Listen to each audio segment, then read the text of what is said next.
Well, good morning, everybody. I'm Larry Jacobs. This is Pre-K-12 Education Talk Radio on December 15th, 2022. Okay, 10 days before Christmas, and I hope you have a safe holiday season, no matter what you're celebrating, and a fun one. And what more can I say about that, you know? Well, it's beginning to look a lot like Christmas. I live in Maine, and tomorrow's going to be the first big snowstorm. We're expecting 5 to 10 inches, so it's going to be fun, and we're looking forward to that. Okay, nothing like a white Christmas in New England to make you happy. Okay, I got a good show for you today. We're talking to a wonderful group. Okay, reading is fundamental. Okay, they are just magnificent, and it's RIF.org. If you want to go over there and check that out, I've got Alicia Levy here. Alicia is the president and CEO of this wonderful organization. Reading is fundamental. And also with Alicia is Sam DeCipio, and Sam is the VP of Corporate Communications, Giving and Volunteerism at Macy's, who helps support Reading is Fundamental. And I'm so glad he's here. That's so important, the good work Macy's is doing there, and I can't give them enough credit for doing that. We're going to have Sam with us to tell us why and how he feels about all this, et cetera, et cetera. We're going to archive the show at ace-ed.org, ace-ed.org. All right, so please go over there.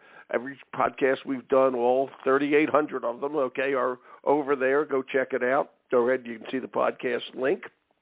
And also, our SELtoday.org is over there, teacherretention.com, all the work we do in equity, and, of course, our magazine, which is our keystone product, is Equity and Access. That's our online journal. Just click through on that to see the latest issue. Everything's at ace-ed.org. Let me bring on my two guests, and I'll start ladies first. Always. Alicia, are you there? I am. Good morning, Larry. Thank you for having both Sam and I. We're so excited to be here. Well, I'm excited to have you here, so that works out great. Sam, are you excited too? Hi, Larry. Yes, very excited. Glad to be here. Thank you for the invitation. Wait a minute. Is Sam a female? Wait a minute. What's going on here? Sam? Sam is a female, Samantha. Sam is yes, a Samantha, indeed. obviously. I wasn't expecting a female voice. You caught me off guard there. Hi, Sam. When I said ladies first, we're going to go to Alicia. I assumed Sam was a female, was a male. Do you know what? I am happy Alicia taking the lead, so that's all good. I can hear by your accent. What part of Italy are you from?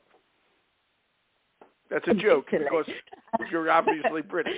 Okay, go ahead. Where are you from? I am British, yes. Yes, so I am from the Midlands of England. My husband is Italian, Puerto Rican, so that's where the DeCipio comes in. And a great name of antiquity, Scipio, by the way. There we go, okay. Absolutely. Yeah, absolutely, Scipio Africanus, the great Roman general, okay, the conqueror of Carthage. All right, so it's a great old name. I know.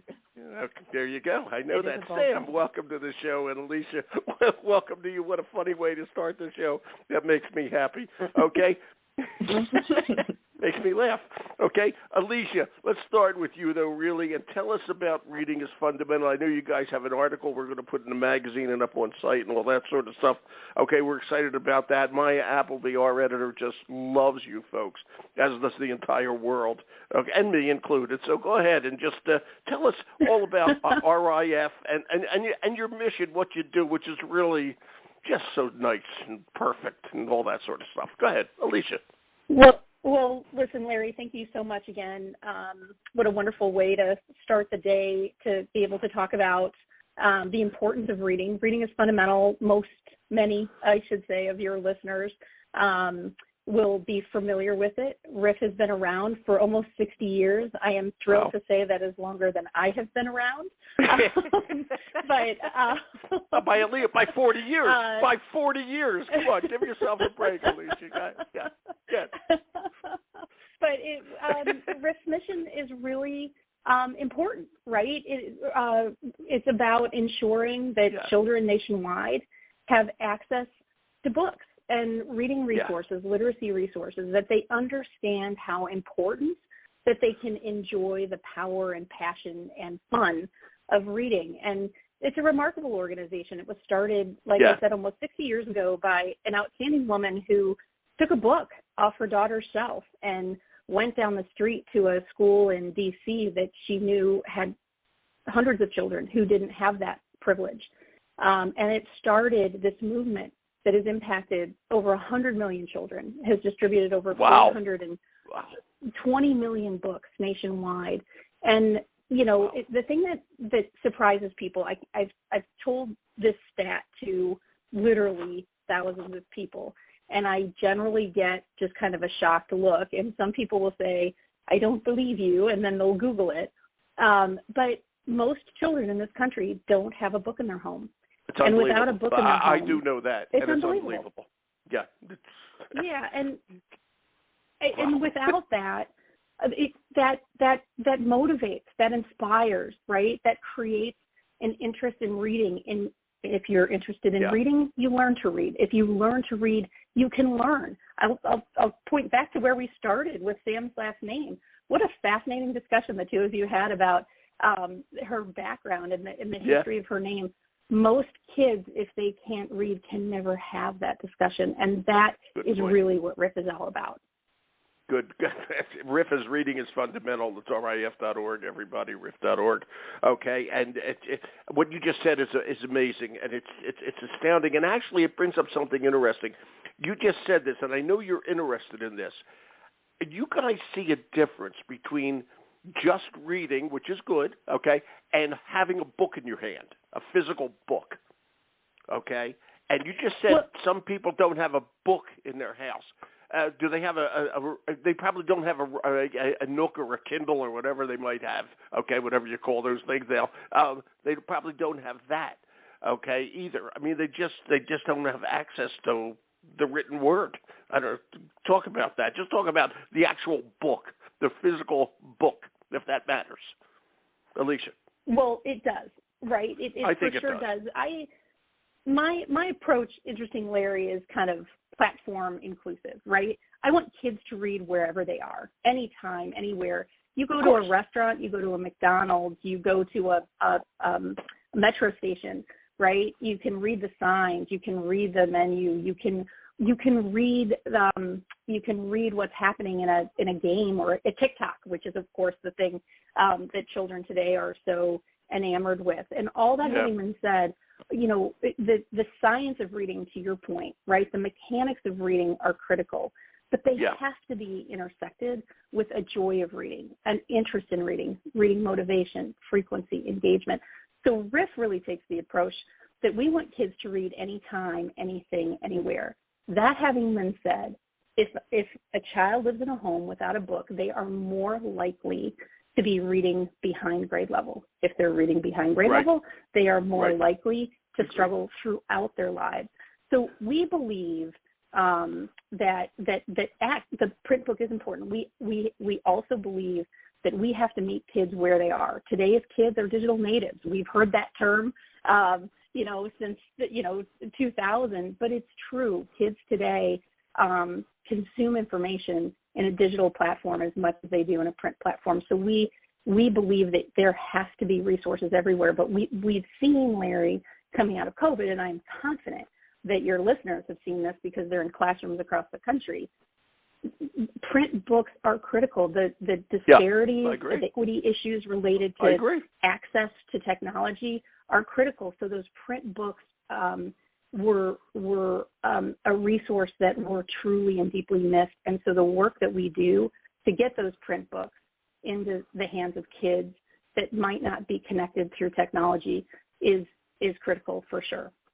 I couldn't agree with you more, because books are a printed book makes reading substantial.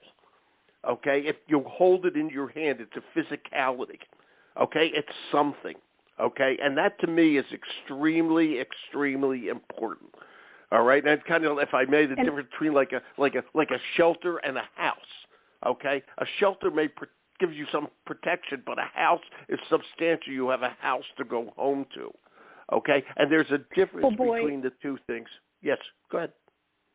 And Larry, I was going to reiterate that we did a huge survey. Over 1,000 educators responded over COVID, and we said, what is the most important resource you need? And by far, the answer was print books. We need kids to have print books for all the reasons you're talking about. It's true. And I want to ask you that. What with reading is fundamental, just for people who don't understand, how do you work? Do you send huge boatloads of books to schools? Do you get them into the kids' homes? Do you send out bookmobiles? I can go down a whole list of things. How do you do this?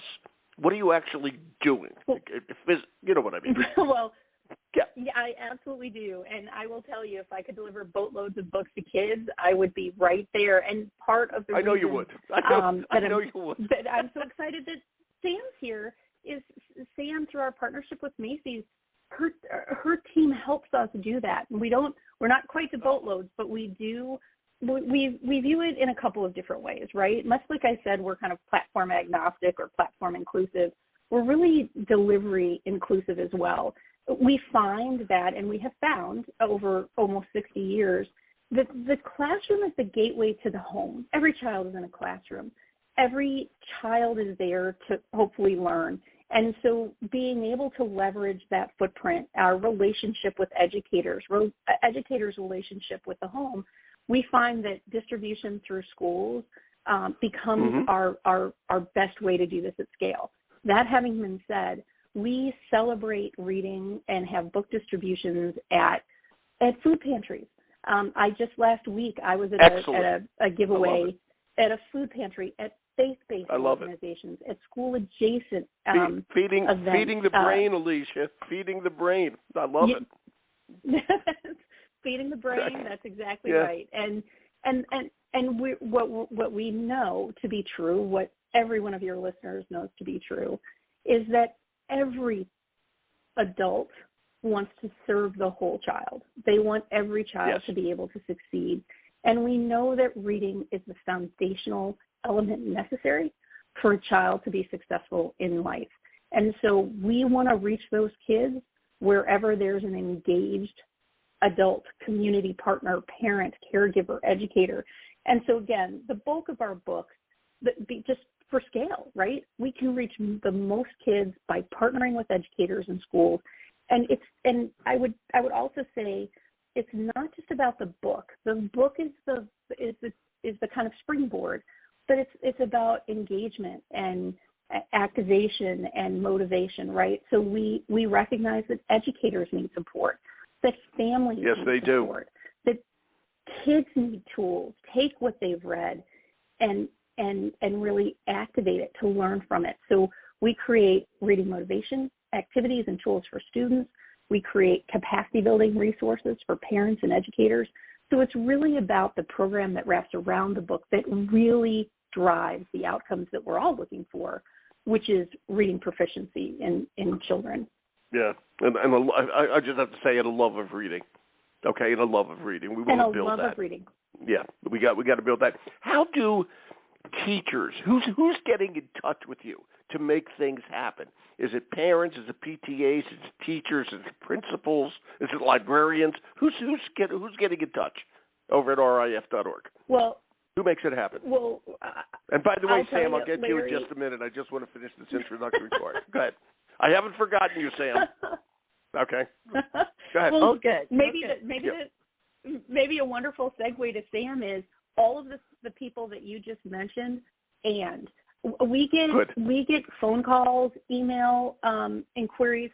I've answered the phone, not me personally always, which is very disappointing for me, but from calls from everyone from Madeleine Albright, a former Secretary of State, to the head of Sony Pictures, who wanted to name RIF as a partner for a program movie that they were releasing, to every customer that walks into a Macy's nationwide. Oh. And when Macy's is running a Roundup for Reading campaign, they're saying, I want to participate. They're saying, yes, I want every child to read, and I want to take part. So our what I call our literacy advocate network has a very broad range, and we're able to do it through partnerships that we've built, through networks that our partners have, and through just a general sense across the country. This is a relatable issue. There's nobody that you'll ever talk to that won't say, oh my gosh, no, kids shouldn't have books.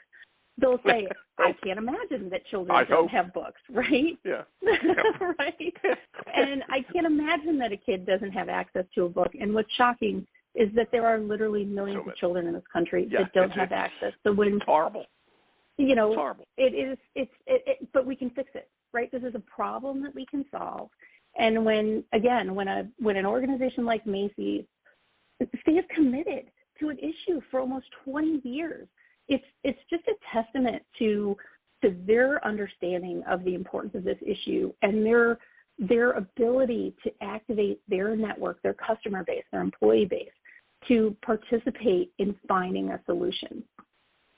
There you go. Right? You said it all. Right then, swing over to Sam. Sam, first of all, I got to preface all this. I'm sorry Harry Kane missed the penalty kick, okay, for England. I'm sorry. You have to bring that up. Well, I brought it up because I wanted England to win. I wanted England to win, to take it all. Okay, and I'm a Tottenham fan, so Harry Kane missing that penalty kick had a double whammy on me. Okay, that's A.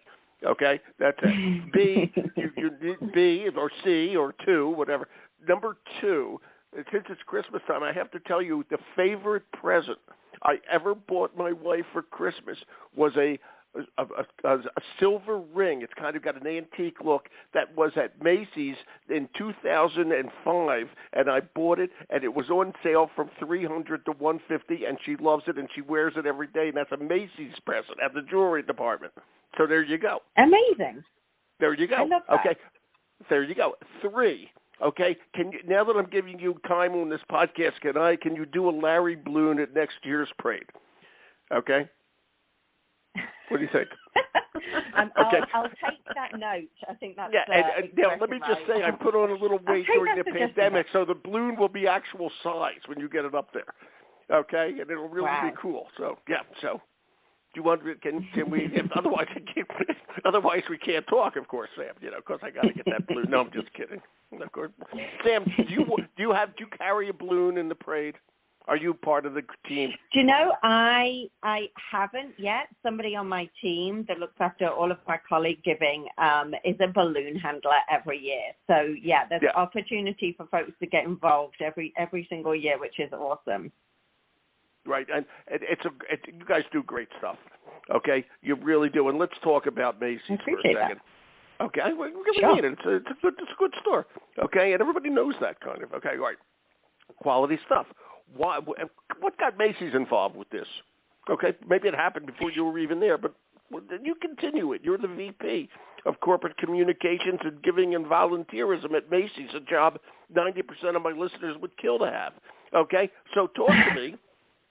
Okay, so they would. I know. Not only they would. Sure. Okay. Talk to me about how you guys get involved and how you stay involved. Go ahead, Sam. Yeah, you got it. And it did start before my time. I've been at Macy's for about 5 or 6 years now. So obviously this partnership spans, as Alicia said, nearly 2 decades. We're in our 19th year. And, we just, through that time, have shared the vision. Every child deserves to read. And like you said, they've got to be excited by it.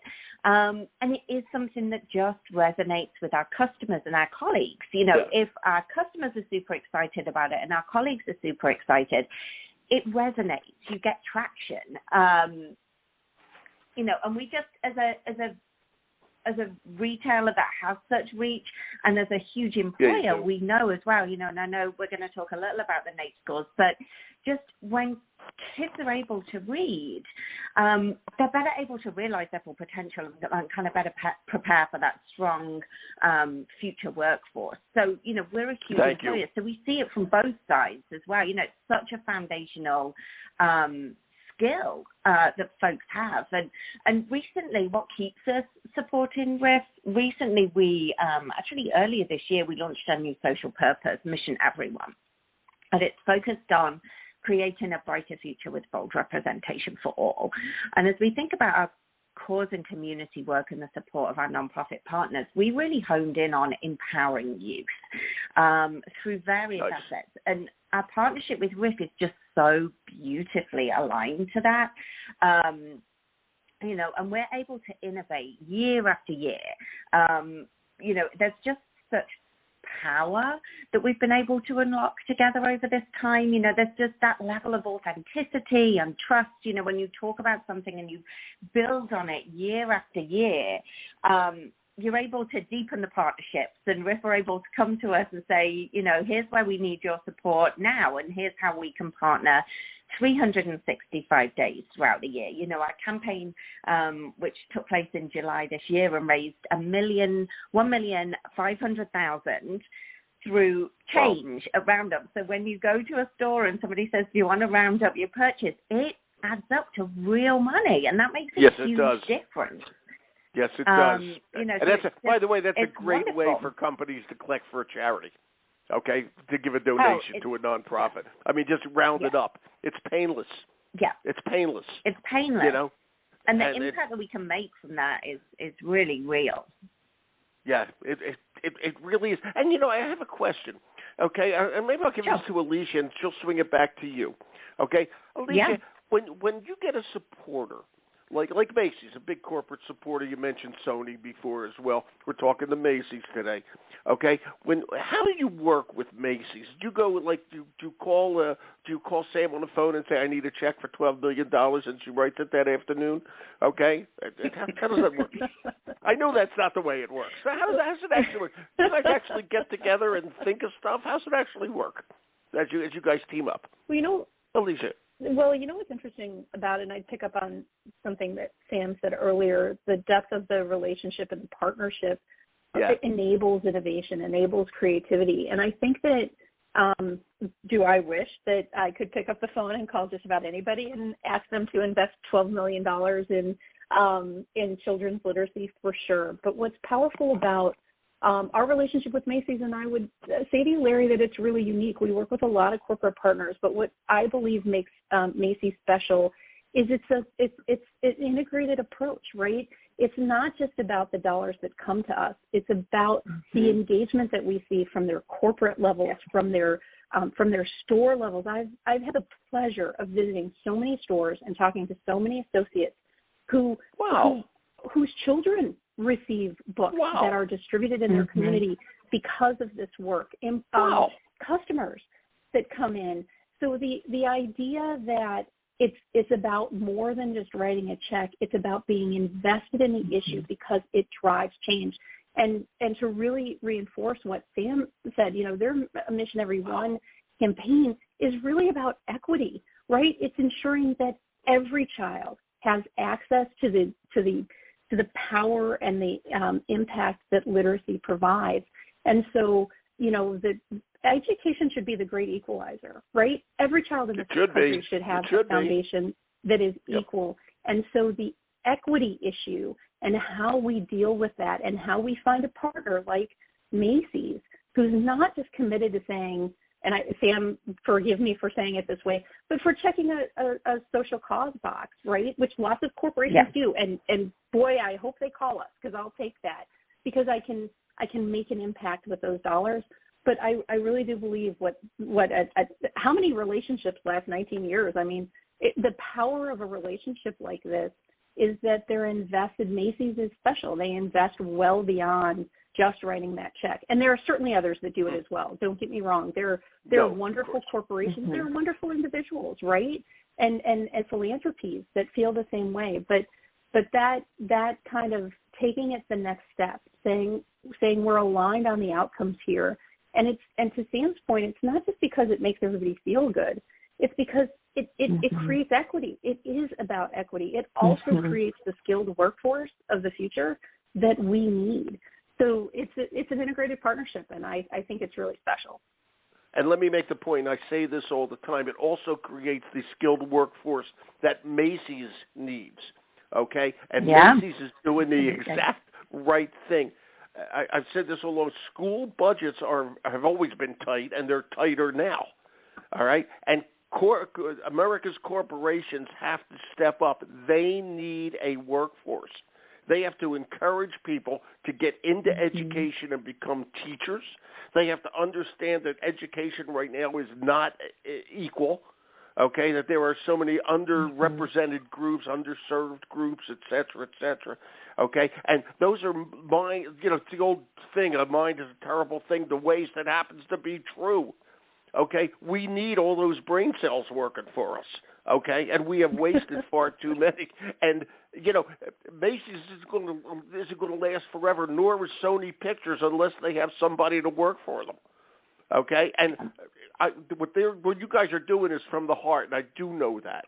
Okay, but there's also a future involved for you guys, and I think it's just wonderful that you're able to get these things together.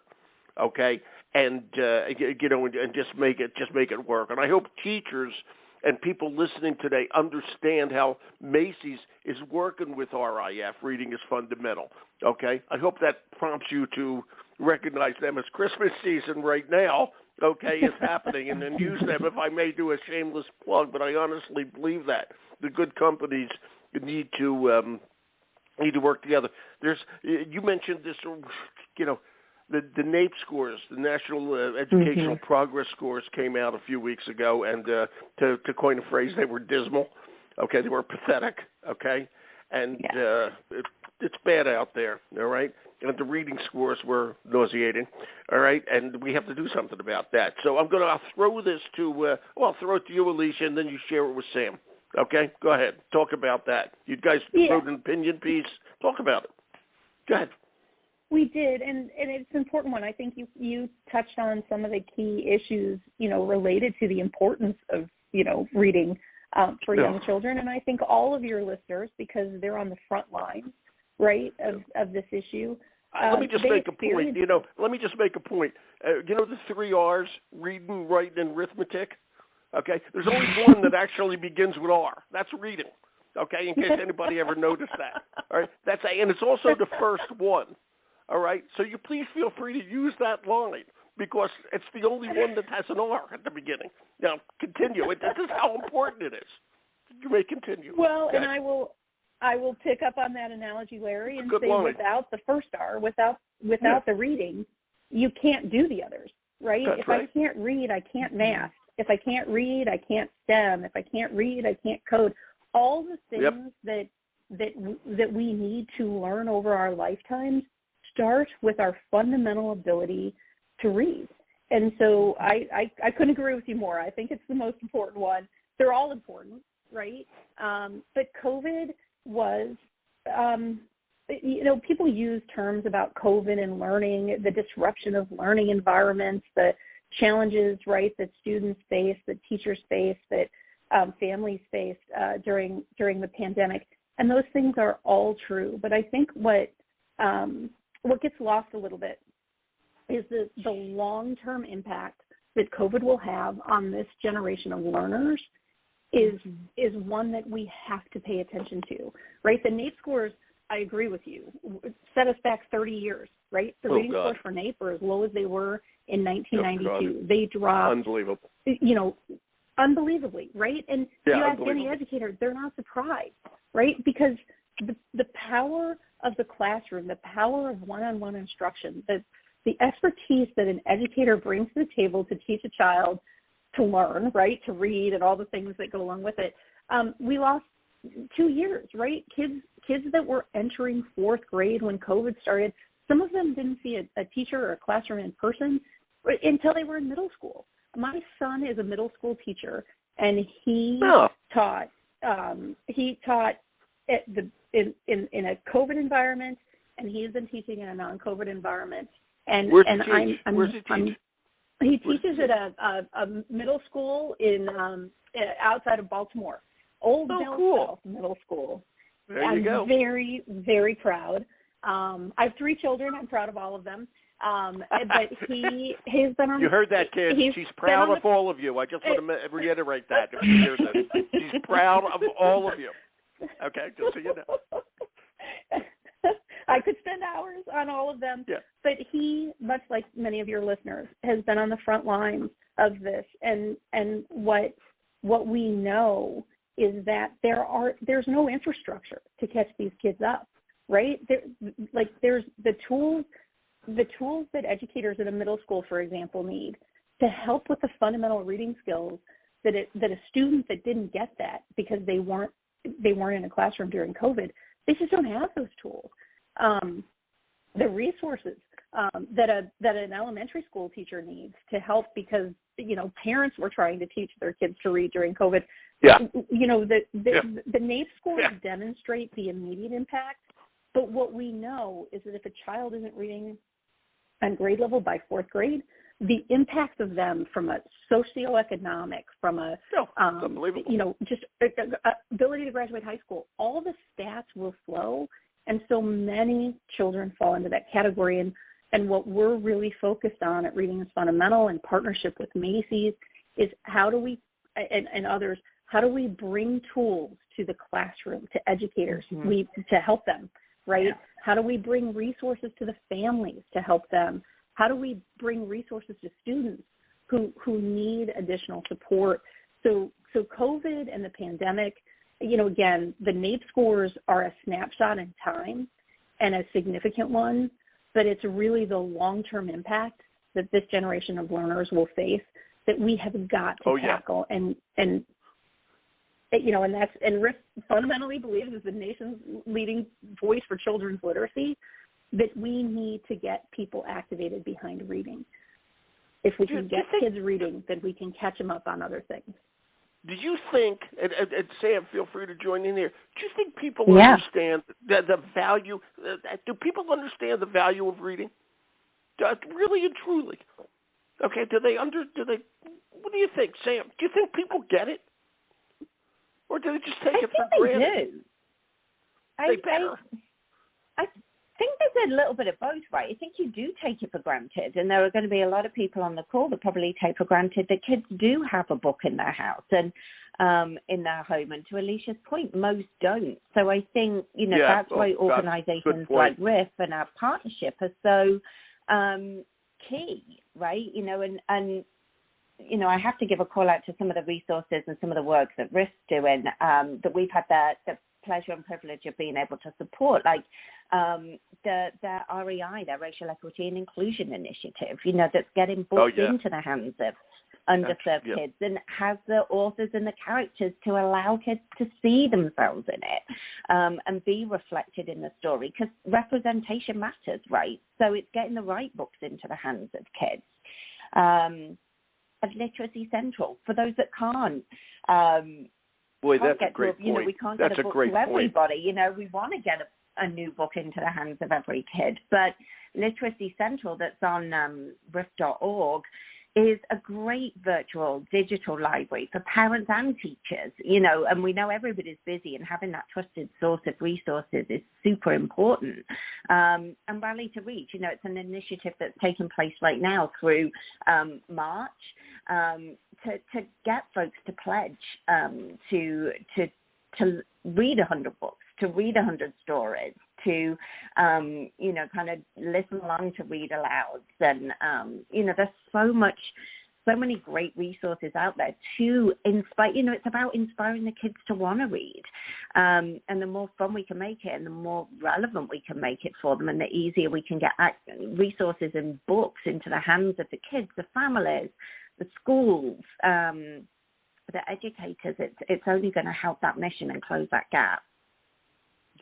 Boy, you aren't kidding. And I often think back. And by the way, but you said a minute ago, and I know you guys are all into equity and diversity and inclusion, and that's what we do here at our Consortium for Equity and Education. Okay, and I know we're going to carry some articles from you, and you guys are always welcome to send us articles.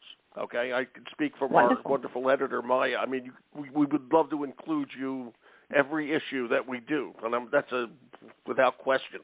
Okay, you're welcome to just join in and have some fun with us. Okay, it'd be great. All right, and I have to tell you, I think back on learning to read, and I always say to people, that's a miracle. I don't know how my teacher taught me how to read. Okay, I have no conceivable idea, but I learned how to read. Okay, and how did she teach everybody? How do people teach you how? Think about it. It just marks on a page. How the hell does that make sense? Somehow they teach you to read, okay? And that's a gift. I don't know how they do it. And the other challenge, okay, to me, I was a teacher. I was a social studies teacher in a junior high and high school outside of Philadelphia. And we just assumed that the kids could read, that they could read at this level. Whether some of them, most of them probably could, some of them couldn't, but we assumed they all could. Those kids didn't do so well. Teachers, I have to say this, in secondary school they don't understand reading, okay, because it's not taught to them in college. All right, and they have to understand the impact of reading on the subject they're teaching. They think the child may be stupid in math because that child can't do a word problem, but they may not be able to read the word problem or relate to it. Like Sam was just saying, you got to have the right stuff in there. To me, it's all the same thing, and that's what you guys do so well. Go ahead, you were just going to say something. Yeah, Larry, I was just going to comment, right? Up until fourth grade, children are being taught to read, the fundamentals of reading, right? That's what the expert educators in those, pre-K through 3 classrooms do. Beyond that, it's really about reading to learn, right? So to your point, those middle school educators who are fantastic subject matter experts, they haven't been trained. They don't have the tools they need to help a child learn to read because they're making the assumption that building block was put in place before these children advance to them. And that's really, when you think about what the NAEP scores show, what COVID has demonstrated, is that we need to provide support for those educators, for those families. Yes, we do. Because they don't have those tools. And I think for Reading is Fundamental, and again, amazing partnerships like Macy's, it's about creating a culture of literacy, right? We want to bring we have a very unique place in a child's reading journey, but it's about creating a joy of reading, to your point, creating a culture of literacy, and so that we serve the whole child and provide that joy. I'll share a very, very quick story that my children and my nephew will hate. But wait, you are proud of all your children. Am I correct? Proud of all your children. I'm proud of all my children. Yes. And I'm going to bring them into the story a little bit. But we were on a family vacation. We got about 4 minutes. Go ahead. 4 minutes. I'll be quick. Go. I'll be quick. It's about joy of reading for sure. My nephew, who is the same age as my older 2 children, they're in the car. They're talking about books they're reading, and my nephew says to my 2 children, he says, "You read for fun?" And my middle girl found that story to be hilarious. But I do too. But he is a Division I athlete in a New England school. He is getting his master's degree in business. My 2 children that are out of college now are both incredibly successful, and they were able to build those foundations because we created a joy of reading, a culture of reading, an importance of reading. My nephew didn't have to read for fun, but he recognized the importance of it. And I think that's really the power of what we can do as a society, right? Engage everybody in the issue. Absolutely. Is he playing hockey? I got to ask, is he playing Division I hockey? What's he playing? No, sorry, he's basketball. He's basketball. Good enough? Kid. Good enough? Which school? Good enough to play Division I ball. So yeah. Which one? Where? He plays up in Connecticut at the University of Hartford. Wow. Good enough. Okay, that's good. That is fabulous. Okay. By the way, I have to ask, Sam, do you have children? I do. I have. She's going to be 3 at the end of this month. So as you talk about learning to read, I have that all ahead of me. It's amazing how their little brains work. She can recite whole books now, and I'm like, okay, like that's got to be part of this stepdad. But so I will echo Alicia in the oozing of pride of our children. But I do just want to say, as well, as we think about creating a culture of literacy, and Alicia, you know this only too well, with our colleagues at Macy's, they are so engaged and so excited when they can get out and volunteer, doing read-alongs, go do books for ownership events where we give books to kids so they can write their name in it and read the stories with them. together with RIF, we had a whole group of people fly down to Puerto Rico to rebuild the library and after Hurricane Maria. Wow. And, just the impact in the community. It's bad stuff. Just it definitely runs through Macy's and RIF as our partner. But yeah, it's something that people love to do. Stories are magical things, and if you can start there, it can inspire that love for reading and that culture of literacy, right? So you got that right. Sam, I know you're proud of your daughter. I just want to make that point. What's her name? Just say her name so we know. It's Charlotte. So she can. Some beautiful name, Charlotte. Mom's proud of you. And I forgot to tell you something. Okay, Sam, I forgot to tell you, my wife owned a large business in teaching ESL to corporations, English as a second language. It slipped my mind. Yeah. And one of our clients was Macy's down in South Florida. Yeah, okay, she taught a lot. This is how good the company is. They took the time, okay, to hire someone, i.e. in this case my wife's company back then, okay, to teach their employees who did not speak English better English. Mm-hmm. Okay, so they could learn Absolutely. to communicate in the community, if I may. That's the kind of company you're dealing with here. Okay, I just got to say that. I could talk forever, but we got to go. You two are special and wonderful. Okay, Sam, go have your husband go conquer Carthage again. Okay, Scipio Africanus. Okay, look him up, everybody. I'm telling you, he's incredible. One of the greatest generals ever. Okay, and Alicia Levy over at our RIF Reading is Fundamental. Please be with us all the time. We love having you here. Okay, and it's just we're on the same road here. Okay, so thank you, ladies. I got to go, but you're just both wonderful. Thank you. Thank you both. Thank you. And happy holidays. Thanks. Take care. Happy you too. holidays. Thank you. Bye. Bye-bye. Bye. What great ladies, everybody. That's Samantha DeCipio, the VP of Corporate Communications, Giving, and Volunteerism at Macy's. So go shop at Macy's for Christmas. They do good stuff. You heard it here. And Alicia Levy, who's the president and CEO of Reading is Fundamental, RIF.org, and she's proud of all her kids. Okay, that's an important factor. All right? And thank you, Liz Stein, for helping me put together this show. Okay? We appreciate it. We're going to archive over at ace-ed.org. How about that? I'm Larry Jacobs. Hey, have a good day. Thanks for listening.